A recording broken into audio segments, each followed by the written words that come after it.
All right, welcome back, yogis. Today we're going to build a pretty quick and strong sweat, and then we'll break down a fun arm balance that's appropriate if you have injury-free fingers, hands, wrists, elbows, shoulders, and necks. So if you're feeling pretty good, then this will be a great class for you today.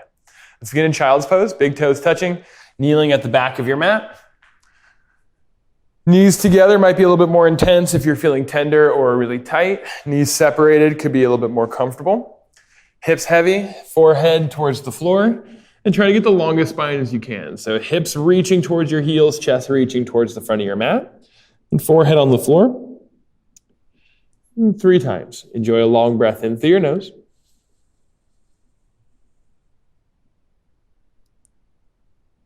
Out of your mouth.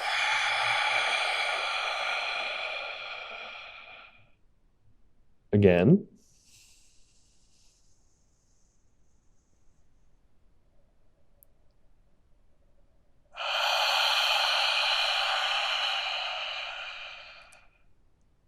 Last time.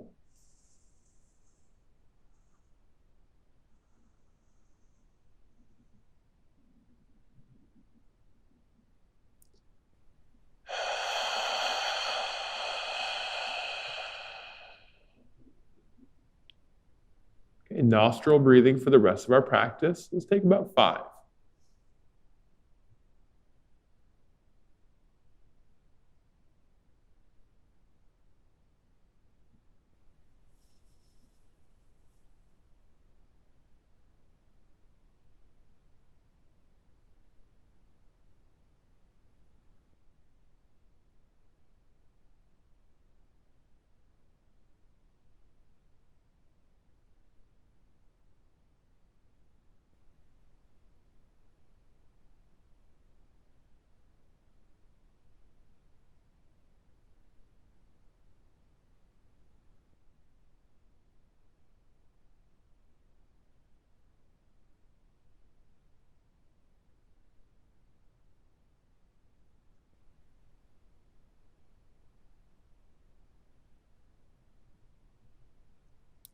Let's start to move. Tabletop, inhale, come up to all fours. Turn your fingers out away from each other and bring the heels of your hands pretty close. You got about a 1/4 inch between your palms and your wrists are almost going to touch. And then adjust leaning forward and back until your forearms are practically vertical. We don't really want to angle the forearms forward or back. Squeeze your fingertips into the floor, breathe in. And start to shift side to side. And when you go over to one side, let the heel of the hand come off the floor, but drive down the root knuckles, the ones that connect your fingers to your hands, and squeeze your fingertips into the floor so you feel this all the way up into the forearm and not just the wrist itself. 3.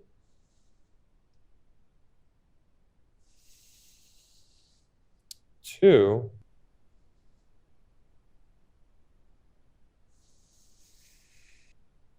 1. Nice.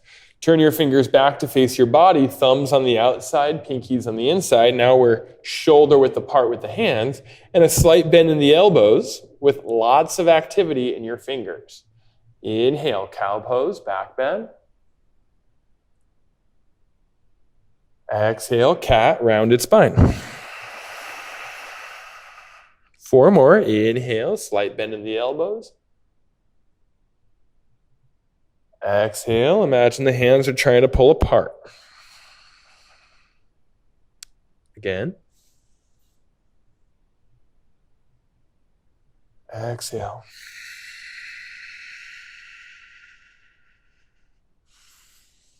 Two more.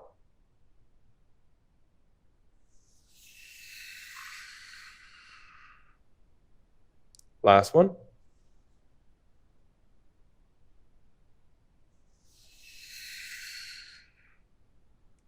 Change, please. Bring your knees together, feet together. Sit back on your heels. Give the hands a little shake. You might feel a little heavy. Interlace the fingers. Bring the elbows and forearms to touch. And roll them out like you're playing Yahtzee.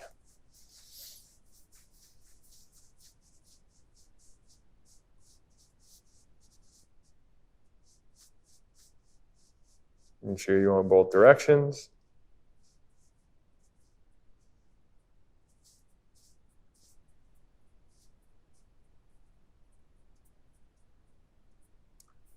Okay, we're going to strengthen the grip side of the forearm or the flexion side of the forearm. It helps you to make a fist, helps you to curl the fist. Hands on the floor, and we're going to keep your fingers all the way down to the knuckle, all the way down to the knuckle that connects your finger to your hand. You will lift the palm, you will lift most of the hand, but not where the forefingers attach. And then as we do this, your body's going to try to lean back to avoid pressure. Do your best to keep your shoulders over your wrists to increase or to apply your pressure. I'll count you through 20. Here we go. Inhale, lift. Down 1, 2, 3, 4, 5, 6, 7, 8, 9, 10, 10, 9, 8, 7, 6, 5, 4, 3, 2, and change. Good. Shake it out. Downward facing dog. Tuck your toes, lift your hips. Then move it around a little, bend the legs, shake out your hips and head.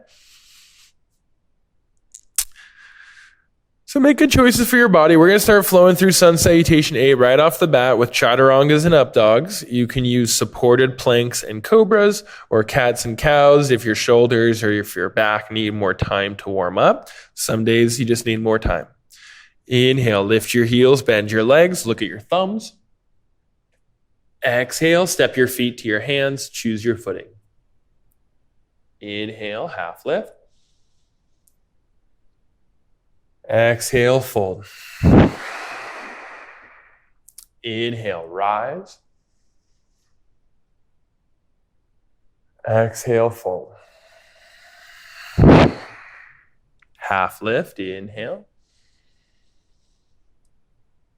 Chaturanga, exhale. Up dog, inhale. Downward facing dog, exhale.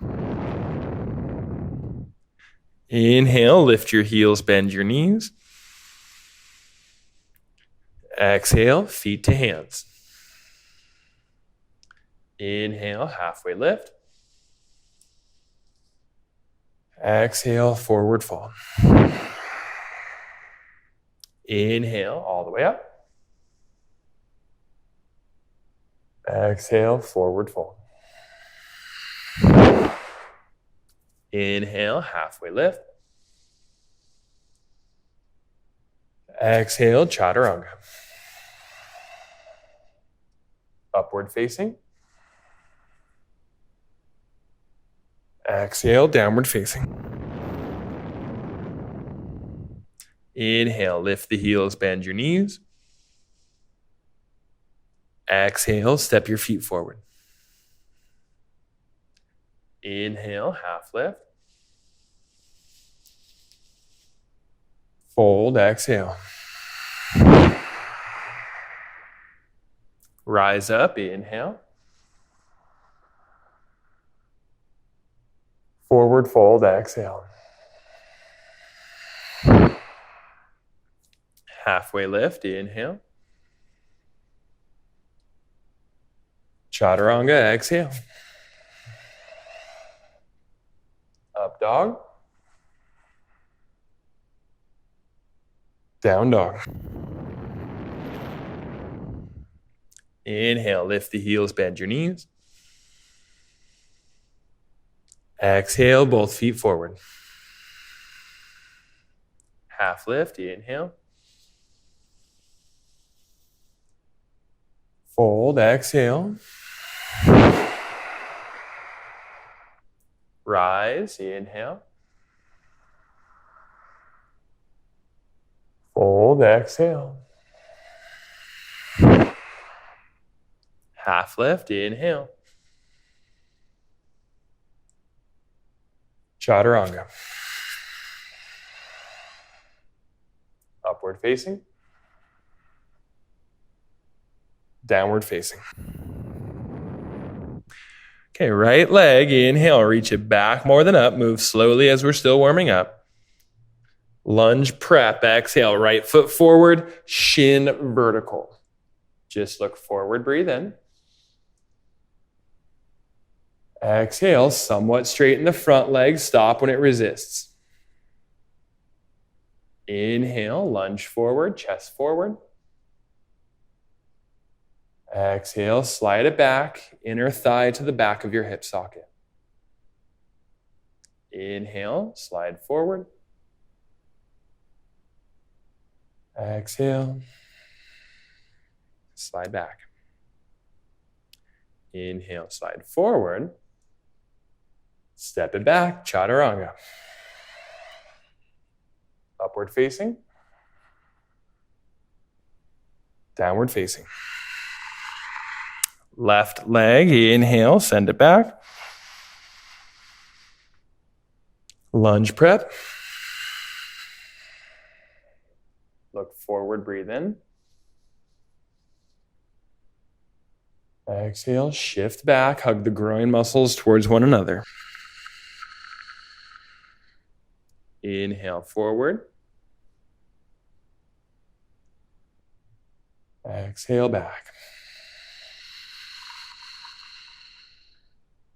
Inhale, forward. Exhale, back. Inhale, forward. Plank, or rather tabletop. Turn your fingers out, then back to face your body. Thumbs on the outside, pinkies on the inside. Micro bend to the elbows. Lots of activity in the fingertips. Plank.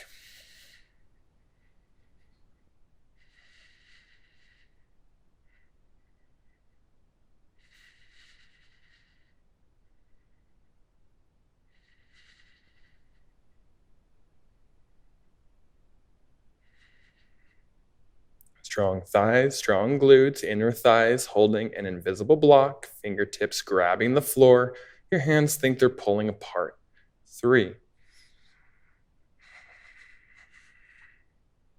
2,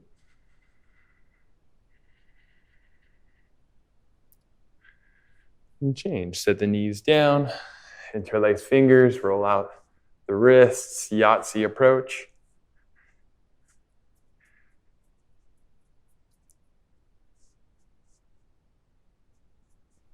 Boy, did ancient yogis love playing Yahtzee.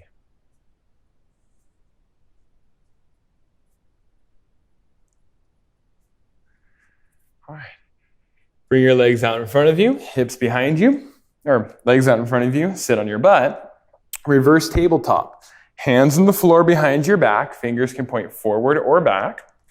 Squeeze your fingertips into the floor and imagine you're pulling your hands apart so you feel the muscles between your shoulder blades turn on and the muscles across your chest widen.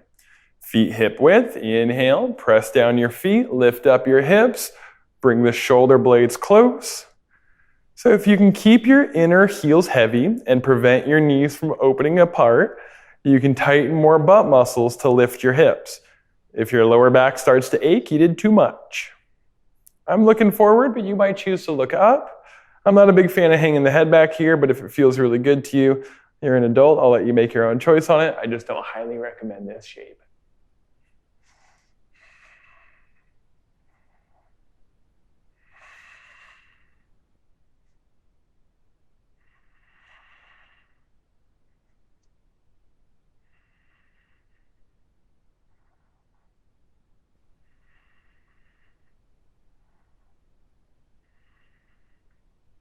Last breath. Cool. Set the hips down, cross your legs at the ankle, rock forward, step back, and lower down to your stomach. Cool. Reach your arms out like wings, tighten your legs, locust pose. Inhale, lift everything. So our posture that we've been building up to is a peacock, and it is a back bend. So it doesn't really look like it, you don't think about it on the surface, but the more that you could do this, the reaching of the legs, the tightening of the thighs, the inner thighs activated, and the muscles along your back reaching for you, the more buoyant you're gonna feel. The more of a banana shape you can create, the easier it is gonna be to do this banana shape on your hands. Last breath. Change, come on down. Look at your favorite shoulder and relax.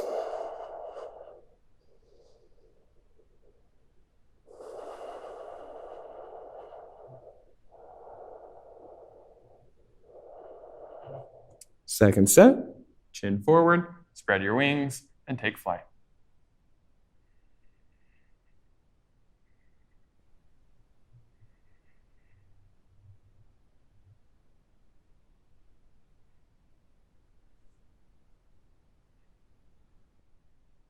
Change. Check out the opposite shoulder.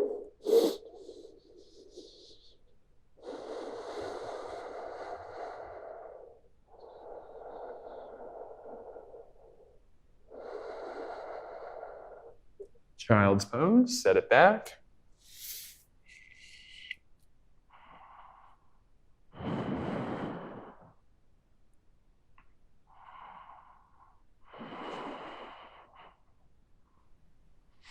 Okay, so let's try it. So again, Peacock is a back bend. And the more that you can press your sternum into the back of your arms and arch your lower back, get your legs to reach like we just did in Locust, the lighter your legs you're going to feel and the more buoyant your whole torso is going to feel. So the more you can create kind of like an Oscar Mayer weenie shape or like a hot dog shape, the easier it's going to be to lean and tilt and manipulate your body weight. Now you need to have pretty good range of motion on that front side or inner edge of the forearm and pretty good strength in your grip. So those exercises we did earlier on, they're going to help you get to where we're going. Typically, this is taught with your pinky fingers really close and your elbows as close as you can on your solar plexus.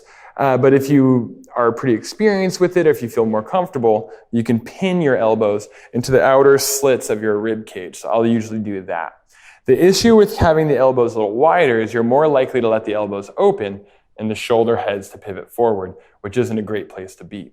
So we have to keep the action of your hands imagining that they're pulling apart and your elbows pinning in so the fronts of your collars are wide and the outer edges of your shoulders, these wing-like muscles, are strong.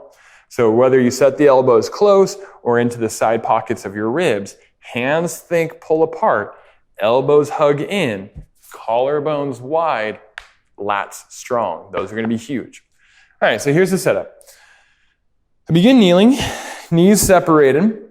I turn my fingers out away from each other, then back towards me, and I set my hands on the floor. Now, like I said, I'm pretty comfortable keeping my elbows pinned in, even if my hands are separated. Now, you might go your forearms about a quarter inch, or rather, your hands about a quarter inch apart and your elbows glued together. Easier to protect your shoulders, a little harder to balance and get height. So tinker with either. Then bring your forehead to the floor and nestle your elbows into those pockets, either on the solar plexus or on the side edges of your ribs. Now, it's easier for me to get my head up first, so I'm going to step my legs back, create those strong foundation, just like a plank. I'm going to lift my head up first. Now, I'm going to press my chest into my elbows and lean forward. Press the chest and the elbows, lean forward. Press the chest and the elbows, lean forward, and try to take your your legs up off the floor. And change. If that's a little tricky for you, you could do it with your soles of the feet together and your knees open, a little bit more like a goddess shape in your legs. It's going to make your body a little shorter and easier to balance. So if you do it with your feet together and your knees out wide like this, just really squeeze the feet in so your knees stay really wide and active. Just because you're doing it with bent legs doesn't mean you're doing it with weak legs. So the reaching of the legs, the arching of the spine, and the more you can push your solar plexus into your elbows, like Kevin Hart says, say it with your chest. The more you can say it with your chest, the more buoyant you're going to feel. Try it a few times. Please don't tolerate pain or discomfort. Discomfort, yeah, but pain, if it feels like you're hurting yourself, please wait for another day and keep practicing it. If you're ready to cool down, we're just going to do a gentle twist and reflect on our efforts and allow our body to absorb what will become muscle memory. Bend the legs so your feet are flat, arms out wide, and slowly side to side windshield wiper your legs.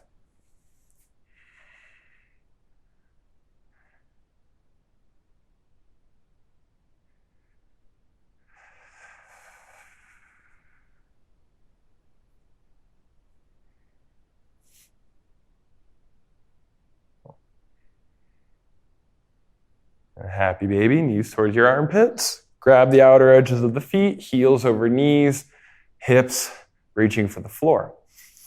So Peacock's kind of one of the fun ones. It has many variations, like we said, like diamond legs, goddess legs, straight legs, one-arm peacocks, all kinds of fun stuff. But it's a classic posture. If you look at the Hatha Yoga Pradipika, it's the oldest practice manual in the yoga community. It's quite old literature, and it references our peacock posture along with a handful of other postures, breathing exercises, and techniques in the yoga practice. But keep in mind, it's not necessarily required or even recommended that you do this every day. You might work on the strength and the technique that leads you to it pretty regularly, but should you do peacock 7 days a week? And probably not. Be good to your wrists, be good to your hands. They weren't really designed to carry your body weight, so we have to be smart about how and when we choose to do it. Shavasana, please.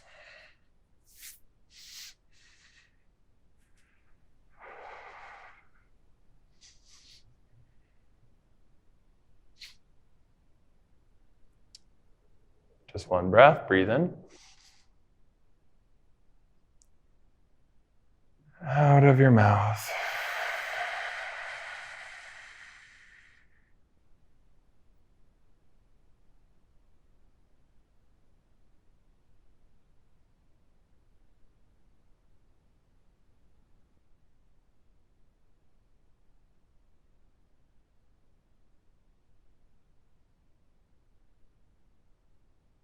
Even though our yoga practice can, if you choose, it can involve handstands and really graceful, beautiful transitions and all these really athletic maneuvers.